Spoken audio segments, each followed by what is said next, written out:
One is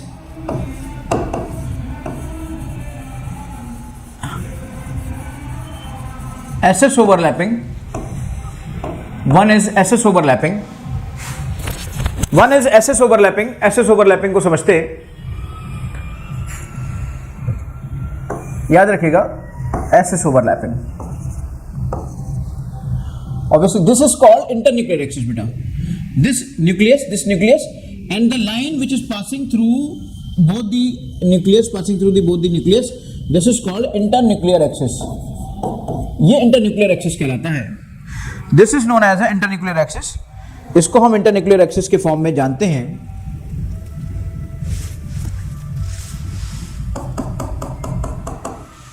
अब now take this overlapping. This overlapping is along internuclear axis.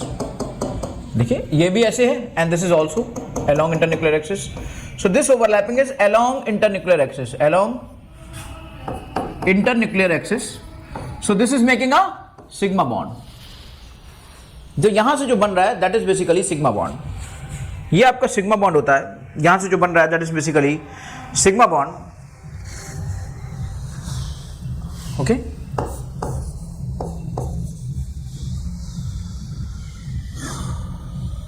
SS overlapping along internuclear axis sigma bond along internuclear axis making a bond sigma bond कहलाता है बेटा.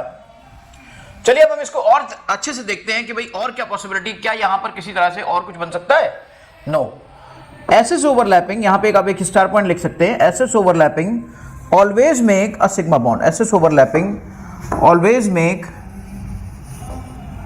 अ sigma bond. अब effective और ineffective लिखने की जरूरत नहीं है बार बार. ओवरलैपिंग अगर कोई बॉन्ड बना रही है तो इसका मतलब वो इफेक्टिव है, अदरवाइज वो बॉन्ड ही नहीं बनाती ना. तो सिर्फ सिंपली ओवरलैपिंग का यूज करेंगे. Always make a sigma bond. तो ओवरलैपिंग जो SS ओवरलैपिंग होती है वो always make a sigma bond. आप चाहे ऐसे कर लो. अब किसी ने कहा हम तो इसे ऐसे दिखाएंगे. मान लीजिए हमने इसको ऐसे बोला, किसी ने कहा ऐसे नहीं, हॉरिजॉन्टल नहीं दिखाएंगे. क्या हम ऐसे दिखाएंगे? हमने कहा कैसे भी चाहो आप वैसे दिखा लो भाई. आपको ऐसे दिखाना है आप ऐसे दिखा लो, उसमें क्या है, फिर क्या फर्क पड़ता है. ये अभी भी तो ओवरलैपिंग अलोंग इंटरन्यूक्लियर एक्सिस ही है. आपको स्फेरिकल की कोई डायरेक्शन थोड़ी होती है कि अलोंग एक्स एक्सिस से अलोंग वाई. स्फेरिकल तो सब तरफ होता है. किसी ने कहा हम ऐसे दिखाएंगे, हमने कहा भाई ऐसे दिखा लो. बात है अलोंग इंटरन्यूक्लियर एक्सिस की, कि हाँ भी अलोंग इंटरन्यूक्लियर एक्सिस ओवरलैपिंग हो रही है, तो ये भी सिग्मा बनेगा. तो चाहे किसी भी तरह से आप SS ओवरलैपिंग को दिखाओ, आपका हमेशा सिग्मा ही क्रिएट होगा बेटा. और इसमें अगर सबसे बेहतरीन एग्जाम्पल कौन है, देखिए जब भी कभी किसी भी एटम का लास्ट इलेक्ट्रॉन वैलेंस शेल का इलेक्ट्रॉन S में हो और दूसरे एटम का भी S में वैलेंस शेल का इलेक्ट्रॉन हो, तो वो दोनों SS मिलकर SS ओवरलैपिंग करते हैं and they are making a bond. और उनको बॉन्ड बना. जैसे एग्जांपल में मैं बोलूं तो हाइड्रोजन है आपका. दिस इज बेसिकली 1s1 और दूसरा हाइड्रोजन भी आपका 1s1 है. So the last electron is in S orbital and this also is in S orbital. So if both are combining then they are making SS overlapping. तो ये जो hydrogen bond बना है इसके अंदर का, जो ये सिंगल बॉन्ड सिग्मा बॉन्ड बना है, ये सिंगल बॉन्ड किससे ओवरलैपिंग से बना है? SS ओवरलैपिंग से. ये क्वेश्चन भी आपका आता है, ये क्वेश्चन भी बन जाता है SS ओवरलैपिंग से. ओके. तो हमने समझा SS ओवरलैपिंग क्या होती है. Let's understand SP overlapping. SP overlapping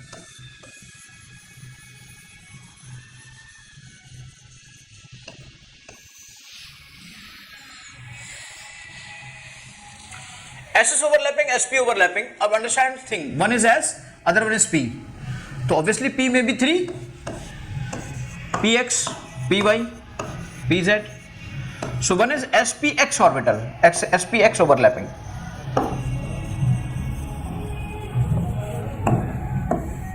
SPX overlapping. You know very well. This is basically there are 3 orbitals are there. So if you are taking this is X, this is Y, and this is Z. Taking S, देखिए S की अपनी कोई axis नहीं होती है. S तो सभी axis पर होता है. और P is there along x axis. Along x axis if you are making along axis. हम चलिए दूसरे कलर से इसका यूज करते हैं. दूसरे कलर में इसमें और अच्छा कलर जो आ सकता है, रेड कलर शायद अच्छा आए, मुश्किल है थोड़ा सा. ठीक कलर आ रहा है रेड भी. S और P ओवरलैपिंग. यहाँ पर जो ओवरलैपिंग एरिया है वो ओवरलैपिंग एरिया आपका ये वाला एरिया है. This is overlapping area.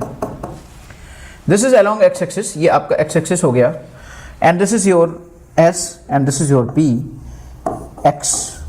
So this is making sigma bond. हमेशा याद रखिएगा along x axis overlapping along x axis making a sigma bond. तो sp(x) overlapping sigma bond create करती है बेटा। अब तो हम s और p को देख लेते हैं, s और p की ओवरलैपिंग किस तरह से क्या क्रिएट करती होगी। If I am taking s and p, let's take it sp(x) and now we are taking sp(y) overlapping. कोई पॉसिबिलिटी यहां पे यही तो है सारी की सारी, sp(y) ओवरलैपिंग।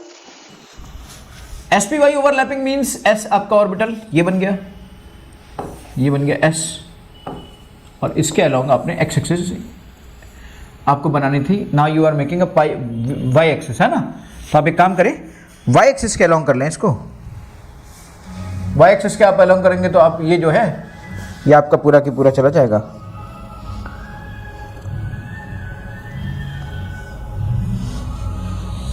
हम y एक्सिस के अलोंग कर लेते हैं। पहले एक काम करते हैं, sp(y) है ना, y को हमने यहाँ पर वैसे बनाया है, तो आप एक काम करो ना, y ऐसे ले लो और y को आप यूं बना लो, py ऐसे बना लो। चलो कोई बात नहीं, हमने उस तरह से करके दिखाया आपको कि आप समझ पाओगे सब तरह से। एंड s ओवरलैपिंग, अगर s ओवरलैपिंग इसी एक्सिस के अलोंग होती है, यानी कि ये देखिए आप, ये इसकी ये जो है, और इसी पे यहाँ पे इसका न्यूक्लियस होता है, और मैं एक नया कलर यूज़ करता हूँ यहाँ पे ताकि अच्छे से आपको विजिबल हो जाए, और ये इस तरीके से आपका s आता है और इसका ये पॉइंट आता है। तो यहाँ पे जो ओवरलैपिंग है, this is also along x, also along internuclear axis. This is basically internuclear axis, ये आपकी इंटरन्यूक्लियर एक्सिस है, और ये ओवरलैपिंग ये इंटरन्यूक्लियर एक्सिस है, और इसी के अलोंग ओवरलैपिंग हो रही है। This is again making a sigma bond. इसका मतलब चाहे sp(x) ओवरलैपिंग हो, चाहे sp(y) ओवरलैपिंग हो, यहाँ पर हमेशा सिग्मा बॉन्ड ही क्रिएट होगा। This is again sigma bond, ये आपका सिग्मा बॉन्ड ही क्रिएट हो रहा है। This is again a sigma bond. Now come to the next, sp(z). sp(z) overlapping.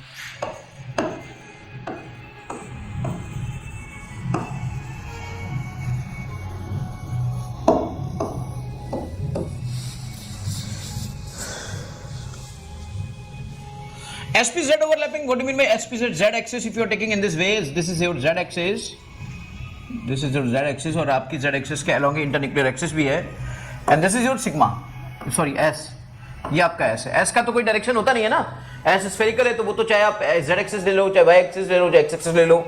अब z एक्सिस की हम बात करें तो pz हम यहाँ से बना सकते हैं। pz को चलिए, रेड कलर भी ब्राइट यहाँ पे अच्छा लग रहा था, so let's use this red colour. And if you are making this is along z axis, so this is called as pz overlapping. And sp(z) overlapping, if you are here representing, and this is along your internuclear axis, and this is your internuclear axis, so obviously this overlapping is along internuclear axis and making a sigma bond. So sp(z) is also making a sigma bond. sp(z) आपका sigma bond बना रहा है, okay?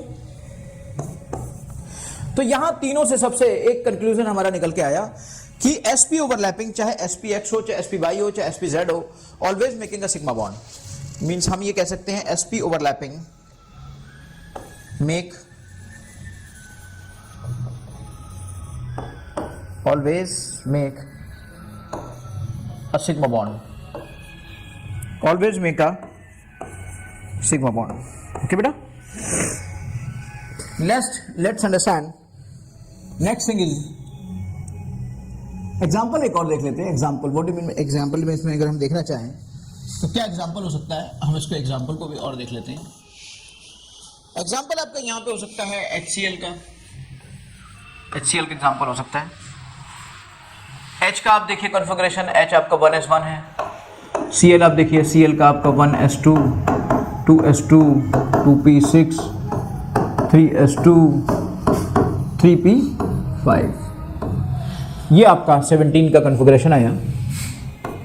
17, ये last के आपके 5-7 है, 1s2, 2s2, 2p6, और यहाँ से आपका ये निकल के आया। अब देखिए लास्ट इलेक्ट्रॉन एंटर कर रहा है p में यहाँ पर, और यहाँ पे लास्ट इलेक्ट्रॉन एंटर कर रहा है s में। तो अगर ये दोनों आपकी ओवरलैप करेंगे and making a single bond, और सिंगल बॉन्ड बनाएंगे, तो यहाँ पर कहलाएगी sp ओवरलैपिंग। अंडरस्टैंड? अब आप ये टेंशन मत लो कि ये sp(x) है या sp(y) है या sp(z) है, क्योंकि हमेशा हर कोई सिग्मा ही तो बनाएगा। फिर भी अगर कोई तुमसे स्पेशली ऑब्जेक्टिव में पूछ ले कि sp(x) है या sp(y) है, sp(z) है, तो आप एक तरीका अपनाओ। p के 1, 2 and 3, 4 and 5, तो ये आपका अगर px है, ये आपने देखा था py और ये आपने देखा था pz, तो लास्ट इलेक्ट्रॉन कहां पे एंटर कर रहा है? लेकिन जो सिंगल इलेक्ट्रॉन है वही तो ओवरलैप करेगा, तो यहाँ पे जो सिंगल इलेक्ट्रॉन है यही तो इससे ओवरलैप करेगा। ये तो दोनों डबल बॉन्ड ऑलरेडी है, यानी सॉरी ये तो दोनों अपने पेयर्ड इलेक्ट्रॉन्स हैं, तो जो सिंगल इलेक्ट्रॉन है वही पेयर होने की कोशिश करेगा, तो यहाँ पे जो ओवरलैपिंग होगी वो sp-z ओवरलैपिंग होगी। तो अगर कोई आपसे पूछे कि यहाँ पर ओवरलैपिंग किस तरह की है और इस तरीके से, तो यू कैन से कि यहाँ पर sp-z ओवरलैपिंग है, but always make a sigma bond, क्योंकि अभी हमने देखा था हम किसी भी तरह की ओवरलैपिंग देख लें sp-z, sp-y, sp-x, but always making a sigma bond, लेकिन वो हमेशा एक सिग्मा बॉन्ड क्रिएट कर रहा है। ओके बेटा, तो ये एग्जांपल था जिससे आपने चीजों को समझा कि sp ओवरलैपिंग क्या होती है। हमने ss ओवरलैपिंग समझ ली, हमने sp ओवरलैपिंग समझ ली। Now let's understand pp overlapping. pp overlapping की पॉसिबिलिटी दो तरह की है, या तो वो सिग्मा बना सकता है या वो पाई भी बना सकता है। फिर p और d ओवरलैपिंग, फिर d और d ओवरलैपिंग, सब चीजें अभी हम क्लियर करेंगे। यहां पर आपका अगला जो टर्म बनता है and that is basically PP overlapping.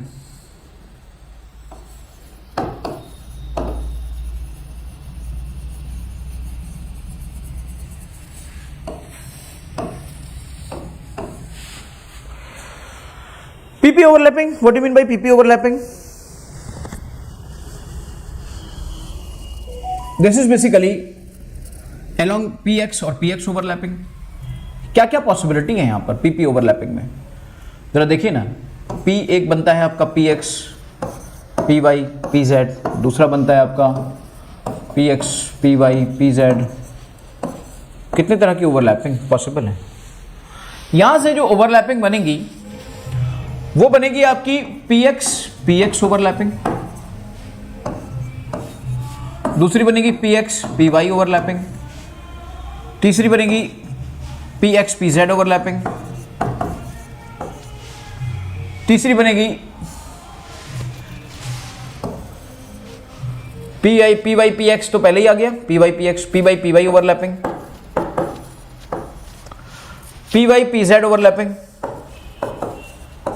PY, PZ overlapping, and ये बनेगा आपका PX, PZ आ गया है, PY, PZ आ गया, तो लेस बनेगा आपका PZ, PZ ओवरलैपिंग। देखिए ना, यहां से आप इस बात को समझिए, PX, PX, PX, PY, PX, PZ ये आ गया, फिर PY, PX करते तो फिर वो था, तो PY, PY ले लिया, PY, PZ ले लिया, फिर PZ से लेते तो PZ, PX था, PZ, PY था, PZ, PZ ले लिया। इस तरह की पॉसिबिलिटीज थी, इतनी तरह की ओवरलैपिंग आपकी अगर PP ओवरलैपिंग हो रही है तो इतनी तरह की पॉसिबिलिटीज बन रही हैं। अब देखते हम यह है कि किससे सिग्मा बन रहा है और किससे पाई बन रहा है, किससे इफेक्टिव हो रहा है, किससे इनइफेक्टिव हो रहा है। अंडरस्टैंड? ओवरलैपिंग बेटा आप एक बात समझिएगा, अगर यहां पर इफेक्टिव ओवरलैपिंग होगी तो आपका बॉन्ड बनेगा और इनइफेक्टिव ओवरलैपिंग होगी तो बॉन्ड नहीं बनेगा। If I am talking about PX, PX overlapping, overlapping दो तरह की होती है, along internuclear axis and perpendicular to internuclear axis. अब यहां पर अगर if I am making x axis के अलोंग है आपका, अलोंग इंटरन्यूक्लियर एक्सिस। चलिए दोनों तरह की ओवरलैपिंग को एक बार देख लेते हैं।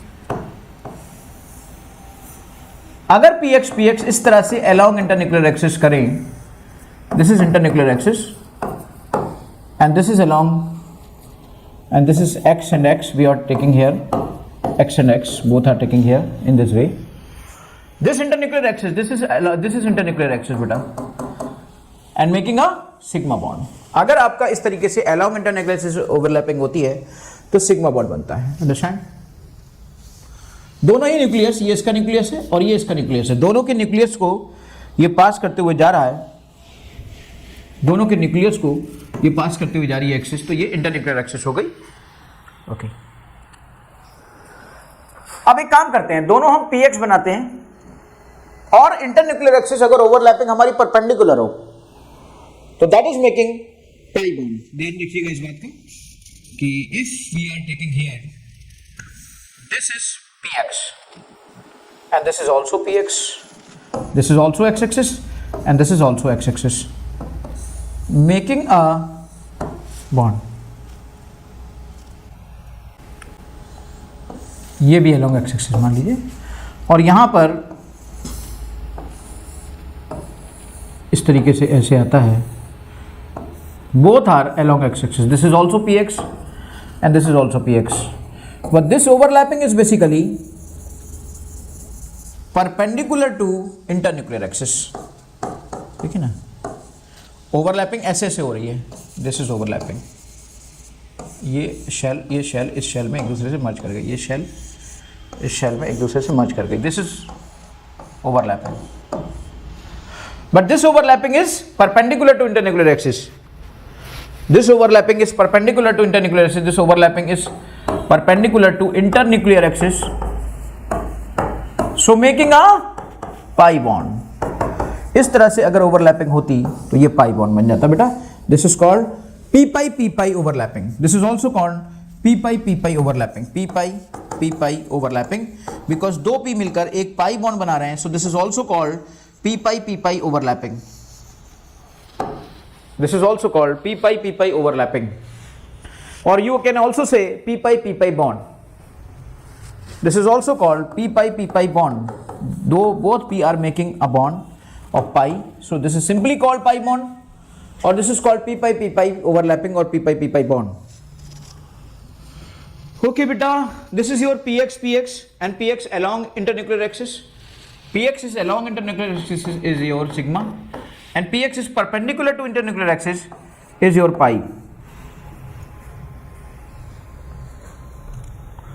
अब आप सोचोगे अरे सर ये पी वाई से मतलब होता है कि पी जेड से? किसी से मतलब नहीं होता है. मतलब होता है कि क्या यहाँ पर इफेक्टिव ओवरलैपिंग हो रही है या इफेक्टिव ओवरलैपिंग नहीं हो रही है.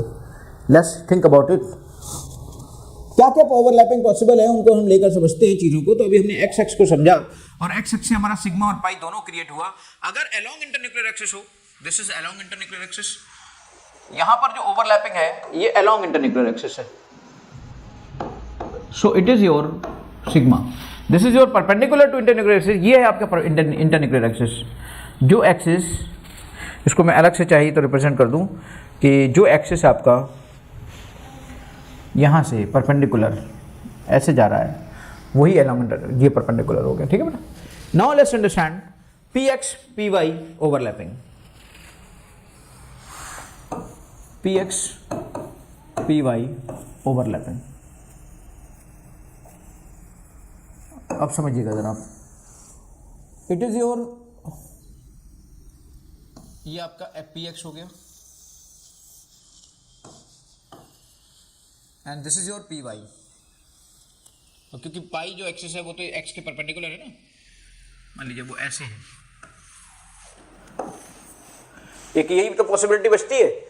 अब आप मुझे बताइए क्या ये ओवरलैपिंग इफेक्टिव ओवरलैपिंग है?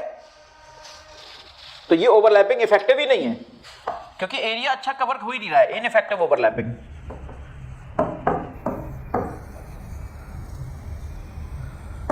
Overlapping, ineffective overlapping. This is ineffective overlapping. अब आप समझिए इसका मतलब क्या हुआ. इसका मतलब ये हुआ कि if I am going through this P X P Y overlapping, so making no bond,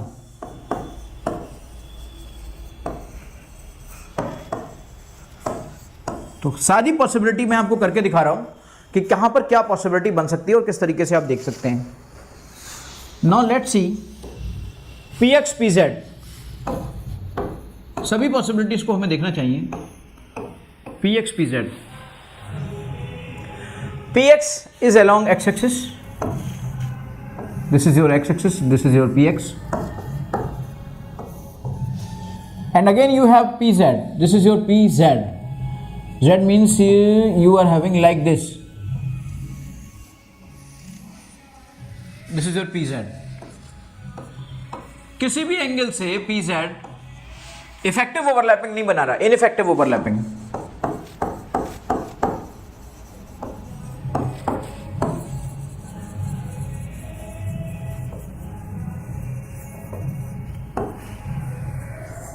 means making no bond.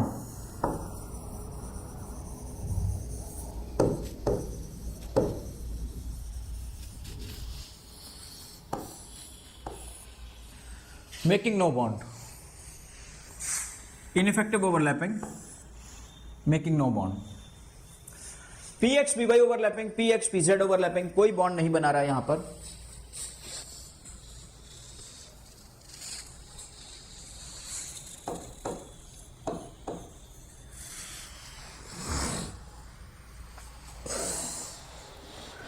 Okay बेटा,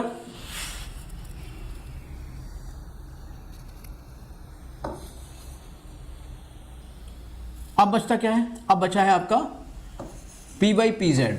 चलिए इसको भी देख लीजिए, पी वाई पी जेड क्या कोई बॉन्ड बनाएगा? P Y P Z is making any bond? No bond. Different axis होंगे तो बॉन्ड कहां से बन जाएगा? Let's understand P Y and P Z. This is like of X, so just do, this is your P Y and this is your pz, this is, अगर हम इस तरह से ले लें तो this is your pz। अगर एक सिंगल इस तरीके से ओवरलैपिंग हो तो इस ओवरलैपिंग को भी इनइफेक्टिव ओवरलैपिंग कहे जाएंगे। अगर इस तरह से ओवरलैपिंग हो तो वो फिर दोनों में होनी चाहिए, so making no bond, making no bond.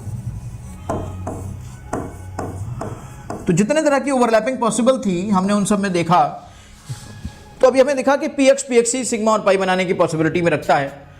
अब बचे पीवाई पीवाई और पीजेड पीजेड, ये बिल्कुल उसी पैटर्न के हैं, तो ये भी सिग्मा और पाई बना सकते हैं। समझिएगा ये कैसे। Let's understand now PY PY,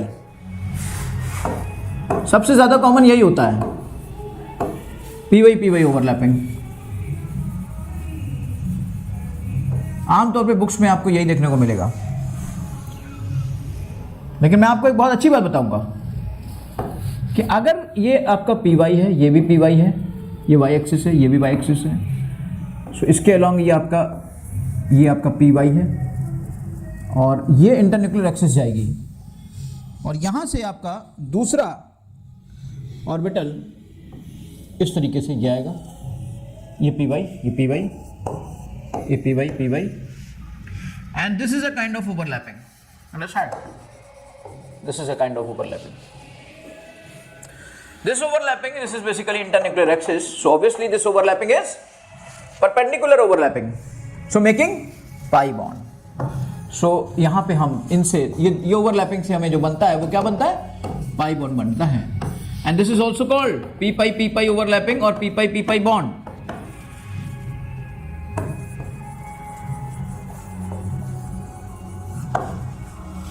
ये आपका पी पाई ओवरलैपिंग होती है, पी पाई बॉन्ड बनता है। अब इसके बाद हम पी पाई के अलावा इस चीज को समझें कि क्या यहां पर पी पाई में सिग्मा भी बनता है? पी पाई में सिग्मा कहां बन जाएगा? पी पाई में सिग्मा बन सकता है अगर ओवरलैपिंग अलोंग इंटरन्यूक्लियर एक्सिस हो। देखिए लोग आमतौर पे इसमें यही दिखाते हैं, सिर्फ ऐसा नहीं है, समझिए, करेक्शन करिए। अगर यहां पर एक हम y ले लें और y को, ये y एक्सिस है और y का ये पी वाई ले लें और ये न्यूक्लियर एक्सिस हो, इसी इंटरन्यूक्लियर एक्सिस को बढ़ाते जाए और इसी इंटरन्यूक्लियर एक्सिस, इसी पाई के अलोंग एक और पी वाई ले लें, इसी पाई के अलोंग, ये थोड़ा सा अच्छा कर लो ऐसे, है ना, एक और पी वाई ले लें। तो जरा देखिए इंटरन्यूक्लियर एक्सिस आपकी यही बनी एंड ये आपकी इंटरन्यूक्लियर एक्सिस है और इसी के अलोंग आपका ये ओवरलैपिंग है बेटा। तो जरा मुझे बताइए ये ओवरलैपिंग कैसी है? This overlapping along internuclear axis, so making sigma bond.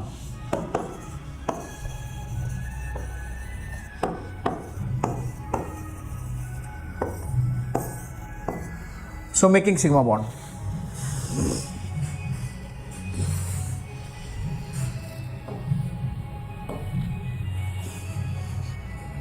Okay बेटा,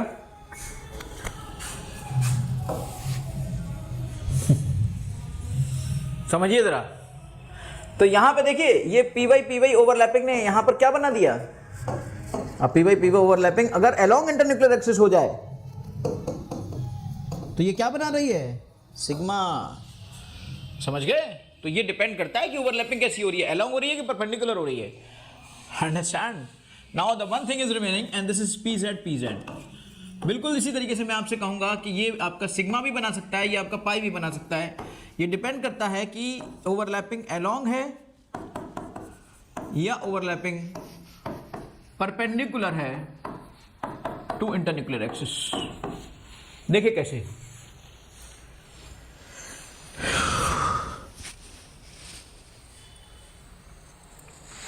अगर हम pz ले लें, if I am taking pz, this is I am talking about, this is your z axis and this is again your z axis and you are taking pz, तो pz आप इस तरीके से ले सकते हो।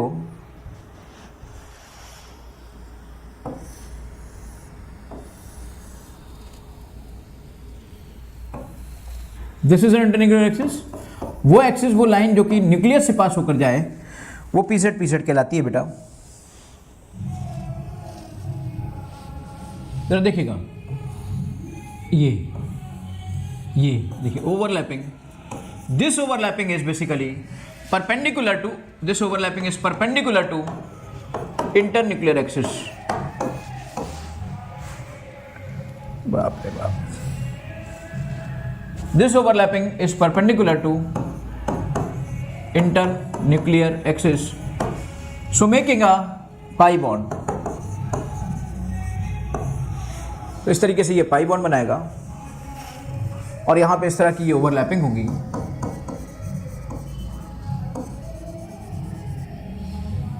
Okay, if I am taking this thing like this, if this is your z axis and this is also pz and this is also pz,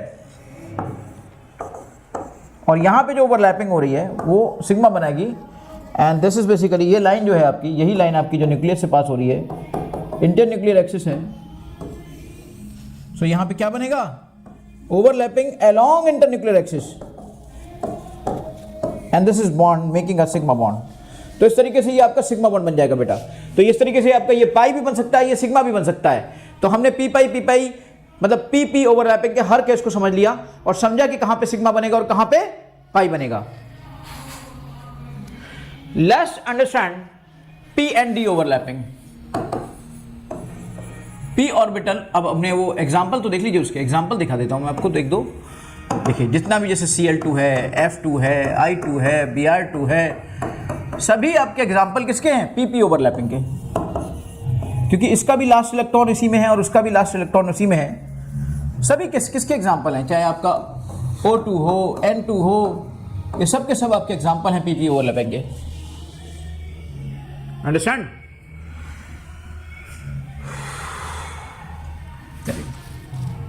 आप सब जानते हो इसका लास्ट इलेक्ट्रॉन पी में जाता है, इसका भी, दूसरे का भी लास्ट इलेक्ट्रॉन पी में जाता है, इसका भी लास्ट इलेक्ट्रॉन पी में जाता है, उसका भी लास्ट इलेक्ट्रॉन पी में जाता है। तो जब जिसके लास्ट इलेक्ट्रॉन पी में जाता है तो यही होता है बेटा। Now come to the P D overlapping. बाप रे बाप, पी डी ओवरलैपिंग की हम बात करते हैं and this is called making a bond and this is called P pi D pi bond. आमतौर पे ये बॉन्ड हमारा बैक बॉन्डिंग में यूज होता है। वैसे बैक बॉन्डिंग में तो पी पाई भी बनता है, लेकिन पी पाई डी पाई ज्यादा बनता है। तो आमतौर पे ये बॉन्ड हमारा बैक बॉन्डिंग में भी यूज करता है। इस पे बिल्कुल हम एक सेपरेट लेक्चर तैयार करेंगे, back bonding, banana bonding, singlet bonding और electron bonding, different kind of bondings, special kind of bondings. P pi D pi bond, P pi D pi bond में क्या होता है कि बेसिकली अगर आप, इफ यू आर टेकिंग एक आप पी ले लेते हो, ये one is you are taking as a P and other one is taking you as a D,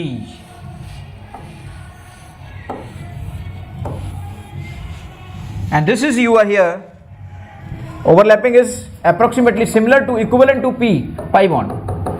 Overlapping is, this is internuclear axis and this is internuclear axis. Overlapping is perpendicular to internuclear axis, so obviously it is making a pi bond. So we can say this is making a P pi D pi bond,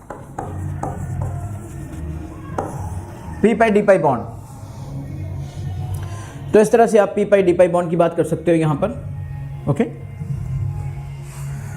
आप बात कर सकते हो यहाँ पे silicon में बात कर सकते हो, सिलिकॉन SiCl4 में इस तरह की चीज़ें बन सकती हैं। Si में D यूज़ होगा और Cl में P यूज़ होगा, या कुछ और भी एग्जांपल हम बहुत सारे ले सकते हैं। आगे हम आपको बता सकते हैं कि क्या पॉसिबिलिटी यहाँ पे बन सकती हैं। चलिए बेटा, इसके बाद हम बात करते हैं डी पाई की, डी ओवरलैपिंग की।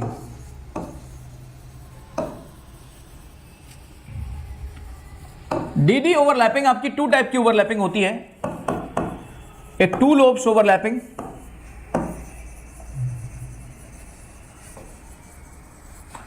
जिसे सिंपली हम डी पाई ओवरलैपिंग कहते हैं, डी पाई बॉन्डिंग कहते हैं। और दूसरी होती है हमारी फोर लोब ओवरलैपिंग। लोब्स होते हैं ना वहां पे, four lobes overlapping.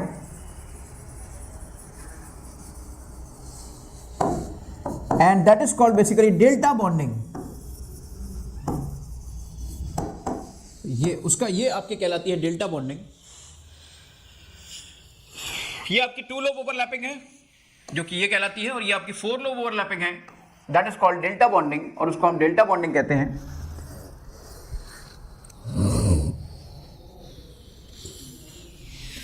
This is called your D overlapping. Let's understand D pi overlapping. This is your D, like this, there are four lobes, and again you are making a D, और एक और D आप बना रहे हो।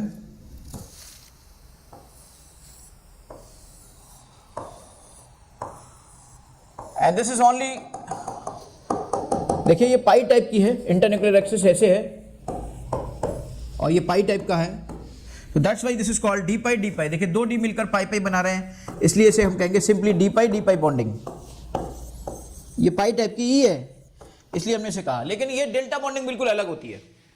Four lobe interaction होता है, एक लोब के ऊपर, चारों लोब के ऊपर दूसरे चार लोब आ जाते हैं और सब ओवरलैप कर जाते हैं।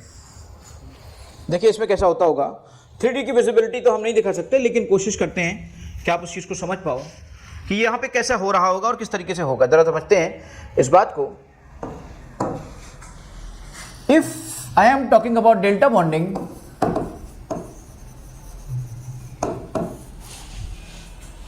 so this is basically your,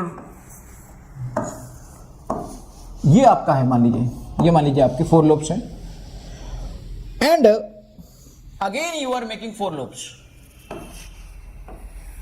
these are four lobes and all four lobes are interacting to each other. देखिए यहां पे इन दोनों में आपस में इंटरेक्शन हुआ और यहां पे इन दोनों में आपस में इंटरेक्शन हो रहा है। ये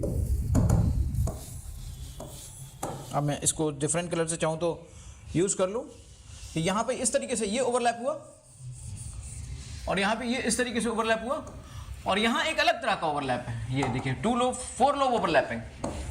ये 2D में तो ऐसे ही रिप्रेजेंट किया जा सकता था ना, वैसे होता है ये, चूंकि 3D का है तो इसलिए टू लोब। आप समझने की कोशिश करो कि इन फोर लोब्स के ऊपर ये फोर लोब्स आ गए, and everyone is interacting, everyone is overlapping to each other. So four lobe overlapping, and this is called delta bonding. इस तरह से आपने पूरी की पूरी वीबीटी यहां पे डिस्कस कर ली बेटा। इस वीबीटी से आपको हर तरह का क्वेश्चन जहां भी आप देख पाओगे, जो भी आपको मिल पाएगा, मुझे लगता है हर क्वेश्चन आपको सॉल्व कर लेना चाहिए। बहुत ही अच्छे से आप चीज़ों को समझ चुके हैं। चलिए अब इस पर बेस्ड क्वेश्चंस का डिस्कशन करेंगे। Thank you.